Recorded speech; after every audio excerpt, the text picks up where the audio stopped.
aspirates. And in Tamil Brahmi, there is no distinction between the length form and the shortened form, the Hraswa and Dirgha.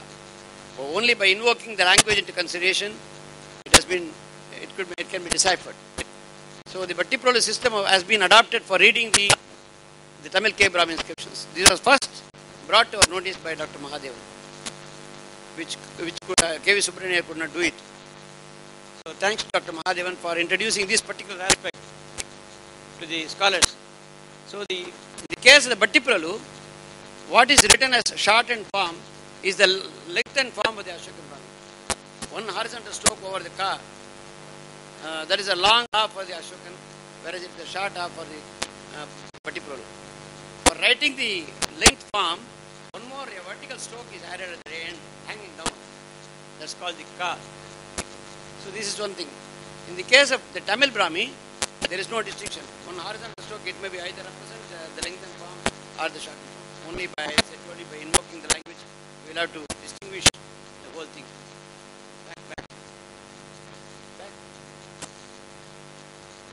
Back, please. Back.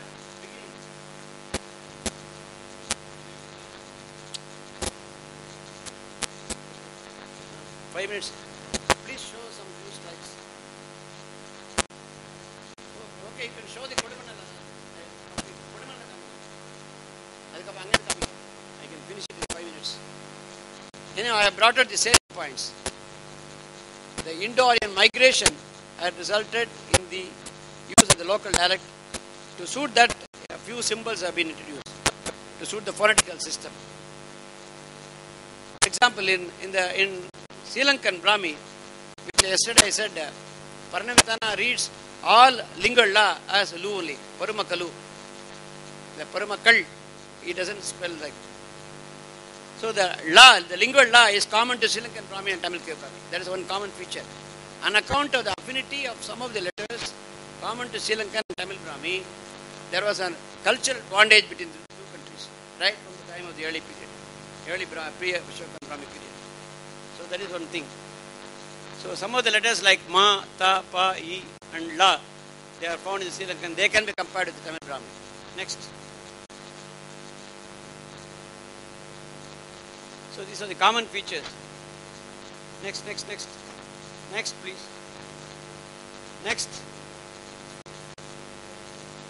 There is a problem. Okay. Varliya, varada, kadasi varada, end coming. End. Conclusion portion. Namakku lakkilla. Kashapattu tayar pannikonde. No, one important point I forgot to tell. With that I will close the lecture. There is one script called, among the Jaina works, there is a script called Damudi. It was, one scholar said, it was used to write the Proto-Dravidian language. The same script has been employed for reading the Sri Lankan scripts. There is a group of people called the boat people, Meenavargal. Avalukku peru enna Polindas nu peru. So that particular scholar said, Polinda script, he said Polinda script. The Damuli Polinda script has been introduced for the first time we are hearing. Damuli Polinda script has been introduced for writing the Brahmi script in the experimental stage of Indo-Aryanization. That is, in the experimental stage of Bhattiprolu writing, this script has Damuli Polinda script has been introduced by the boat people, and they carried it to north and east after some time. But it is not earlier. It is only later to the introduction of the Tamil Brahmi script. I am very, very, very clear. Even before the introduction of the Damuli Polindi, the Tamil Brahmi script has been found. Because he has come to this conclusion on the basis of the few potsherds from Anuradhapura.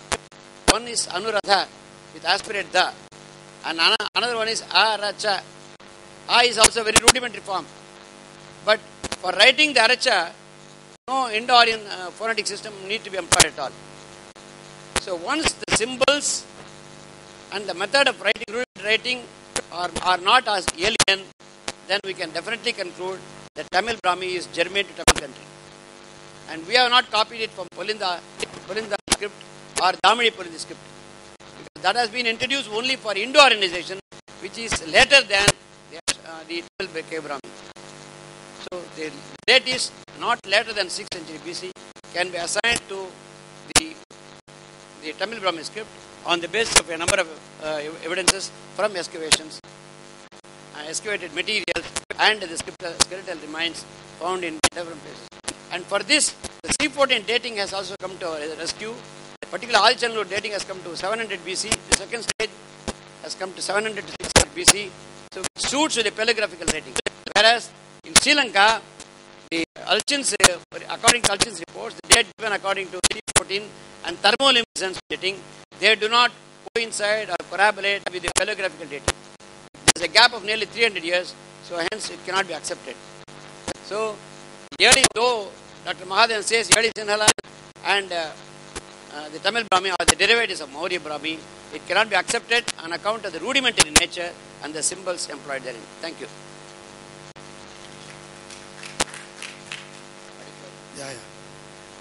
Thanks to our Dr. M.D. Sampath.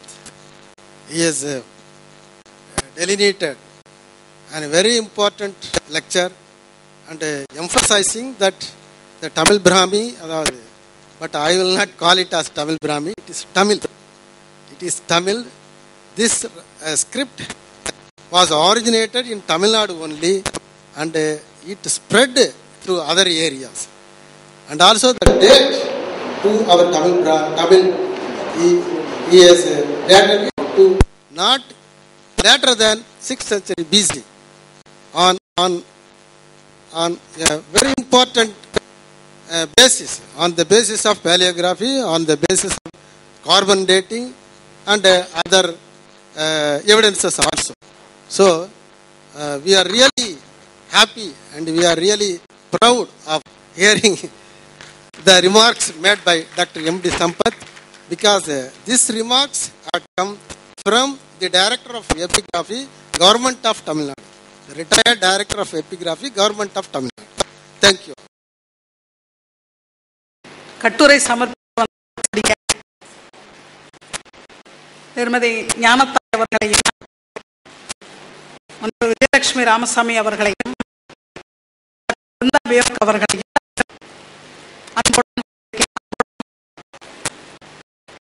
I welcome for our function. ரொம்ப மகிழ்ச்சியா இருக்குது. ஏன்னா முதல்ல உள்ள நுழைஞ்ச உடனே யாருமே இல்லை அந்த அரங்கத்துக்குள்ள. எங்க நாட்டுப்புற இயல் அரங்கத்துக்குள்ள நிறைய பேர் வராமல் இருப்பாங்களோ, படிக்கிறவங்களுக்கு சங்கடமா போயிடுவோம்னு நான் யோசனை பண்ணிக்கிட்டே இருந்தபோது கொஞ்சம் பேர் நாட்டுப்புற வழக்கத்தை நாம் கைவிடவில்லை என்று இருப்பதில் மகிழ்ச்சியாக இருக்கின்றது. நாட்டுப்புறத்தை வச்சுதான் எல்லாமே நகர்ப்புற இலக்கியங்கள்.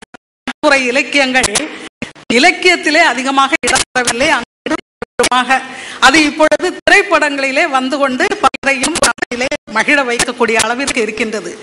தாலாட்டு பாடல் முதல் நாற்று நடவு பாடல் மற்றுமுள்ள விவசாய தொழிலுக்குரிய வழிநடை வருத்தம் தெரியாமல் இருப்பதற்காக பாடிய பாடல்கள், குழந்தைகளுக்கு விளையாட வைப்பதற்காக பாடிய நாட்டுப்புற பாடல்கள், பெண்கள் விளையாடுவதற்காக அமைத்திருந்த நாட்டுப்புற பாடல்கள், கதைகளை சொல்லுவதற்காக அமைந்த கதை பாடல்கள் ஆகிய இவையெல்லாம் நாட்டுப்புற பாடல்களாக எழுதி வைக்காத ஓவியங்களாக, சித்திரங்களாக, இலக்கியங்களாக நம்மிடையே அமைந்திருக்கின்றன. வாய்ப்பாடல் என்று சொல்லக்கூடிய